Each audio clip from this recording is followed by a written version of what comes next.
Hi everyone, this is Aaron from HH Watch Reviews. Welcome back to the channel. In today's video, we will take a look at the IXDAO 6542 GMT. I purchased this watch from their official AliExpress store. I was given a considerable discount in exchange for a review, but as usual, that won't affect my review of the watch and they'll see this video at the same time as everyone else.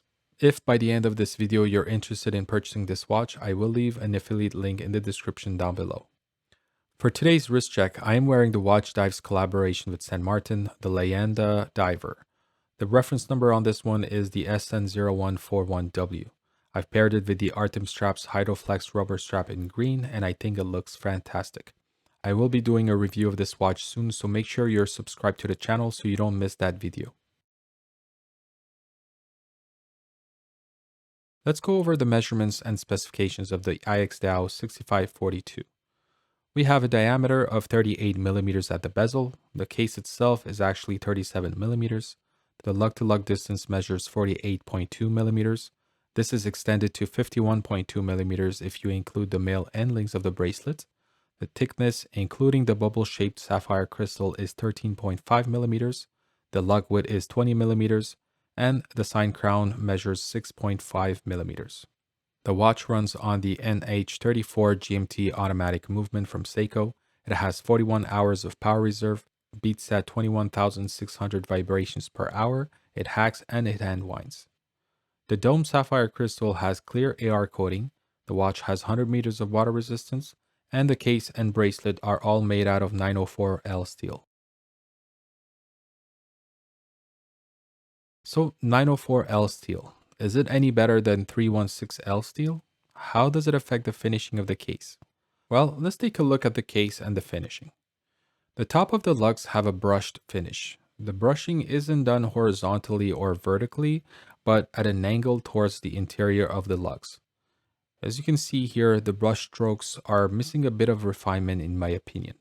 At first, I thought it was just smudges and I tried cleaning it with a cloth, but turns out it wasn't. You can see it better when looking at it at an angle. At least all four lugs have the same consistent brushed finish. Between the top and side of the case, there is a polished bevel edge that covers the entire case length, which then transitions to the high polished sides of the case. The polishing is done just as well as any other watches I've handled recently. Flipping the watch over, you can see that the back of the lugs mimics the same finish as the top. It is fully brushed. The case back is simple and free of any text, but for whatever reason, IXDAO decided to fully polish it, so it becomes sticky throughout the day and I really don't like the feel on the wrist. I guess I can simply use a Scotch-Brite and give it a circular brush finish, but again, this should have been done by IXDAO. So back to the initial question, how does 904L steel affect the finishing of this watch? Well, to be honest, the only thing I noticed is the case looks brighter than 316L steel. Here, you can see it next to the addiesdive 802035. The case on that watch is a bit warmer in tone compared to the IXDAO. Otherwise, there's no difference. This watch has a 60 clicks bidirectional bezel with 24-hour dual-colored bezel insert. The blue portion indicates night and the red indicates day. This also allows you to track a third time zone if needed. The insert is covered with sapphire crystal and really does a good job mimicking the vintage Rolex bakelite bezels. They even gave it that patinaed look with the retro-looking numerals, which are filled with C3 green lume.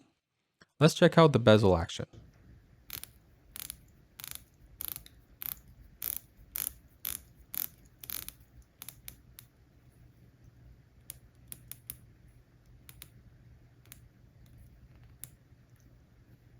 Now I understand why the bezel has a bigger diameter than the case. It's very hard to rotate the bezel if you hold it at 12/6 when the watch is on the bracelet. This watch has a slim bezel, so there is very small surface you can hold on to. The middle portion of the end links is also in the way, making it even harder to grip there. For me, the best way to grip the bezel and easily turn it is by holding it at 2 and 9. This is the area where the bezel extends past the case so you can easily grip it.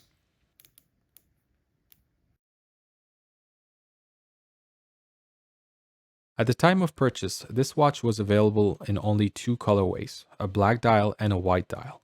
IXDAO has since added a few more variations to the collection. There are some textured dials, and there's even an aluminum bezel insert option. Here's what they've listed so far. I'm a big fan of the white dial with the green bezel. I think that the white dial fits the retro vibe of this watch, and that's why I decided to get the white dial for review. I know I keep saying white because that's how IXDAO describes the dial color, but in my opinion, it's closer to a cream dial. And this is a good thing because it fits the vintage look of this watch better than if it was a pure white dial. So the dial is surrounded by a minute track printed in black. We have printed markers with the same aged loom effect as the bezel insert. There's quite a few layers of whatever they're using to print the markers. Kind of reminds me of how Tudor did the Black Bay Pro. There's also a black outline around each marker, which helps with legibility. I think that without the black outline, the markers would have disappeared on the cream dial.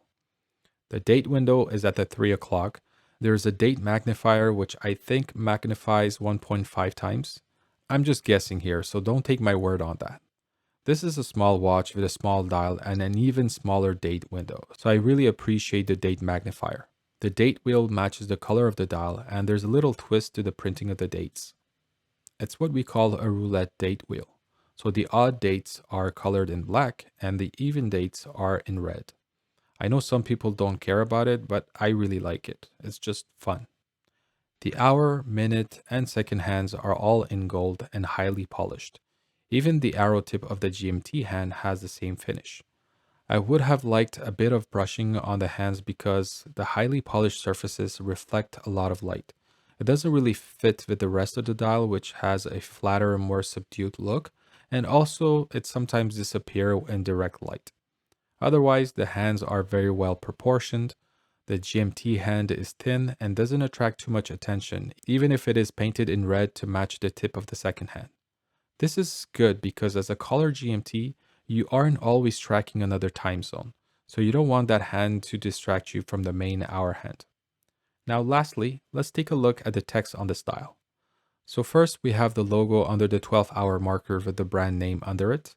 Then underneath that we have the text Fans of 6542 printed. Then we move to the bottom portion of the dial and there we got color GMT, the water resistance, and self-winding text printed on 3 different lines. There's a lot of text on such a tiny dial, but I have to hand it to IXDAO because the execution is done very well. The printing is small and doesn't distract you from the rest of the dial. I personally like the logo and brand name, and since the text beneath it is very small, it doesn't bother me too much. The bottom texts are also properly proportioned. We got that smiley text like the Tudor watches used to have, so overall the dial is very tastefully done in my opinion. I can definitely do without the fans of 6542 text, but otherwise I really like it. The watch comes on this 5-link bracelet. It measures 20 millimeters at the end links and tapers to 16 millimeters. The clasp has a width of 18.3 millimeters and a thickness of about 8 millimeters when closed. The outer pieces of the links are brushed and the 3 middle pieces are highly polished. The same finishing is extended to the end links. These are male end links and they are the type that I really don't like. First, it extends the length of the watch to about 51.2 millimeters. I wear a Seiko Sumo pretty often and that watch has a lug-to-lug distance of about 52.6 millimeters.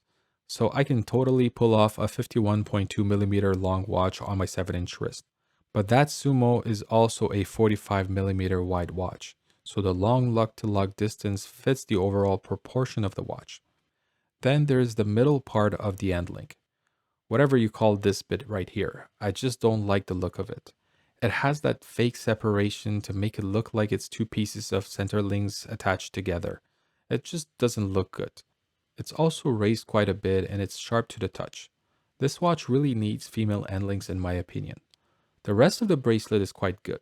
The links are held with screws, the articulation is very good, the clasp is fine, it has 3 holes for micro adjustments and a double push button to release it, and the IXDAO logo etched on it.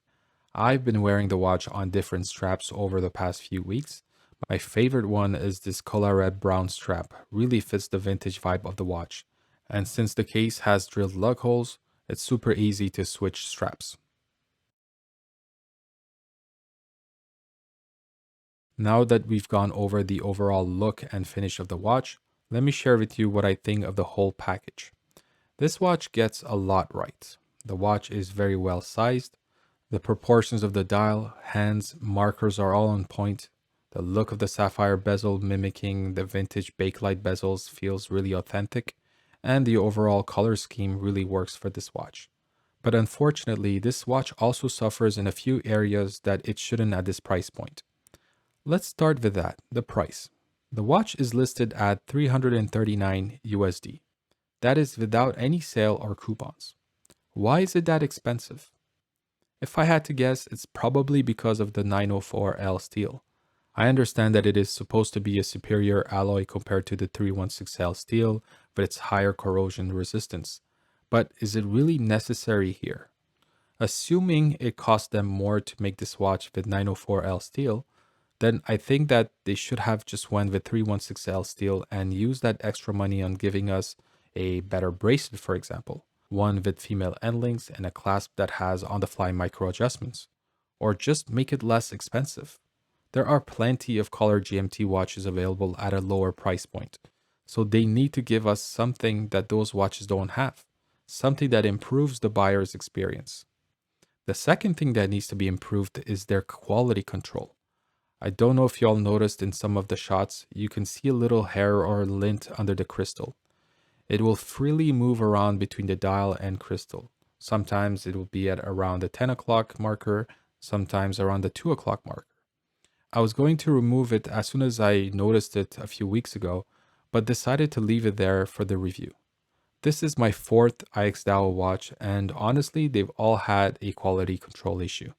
So this is an area IXDAO definitely needs to improve if they are going to start charging a higher premium for their watches. And lastly, they need to stop putting text on the dial that doesn't belong there. You can write fans of 6542 on this brochure you send with the watch explaining why you're such big fans, but it's not necessary to put it on the dial. Even the engineer and their titanium diver had timeless written on the dial. Just keep the dial clean. They have a good branding in my opinion, so they don't need to put any extra text on the dial. And that pretty much wraps up my review of the IXDAO 6542 GMT. I want to know what you guys think of this watch. Do you agree with me on what needs to be improved on this watch? Leave a comment down below and let me know. If you want to check out this watch or possibly buy it, the links will be in the description section of the video.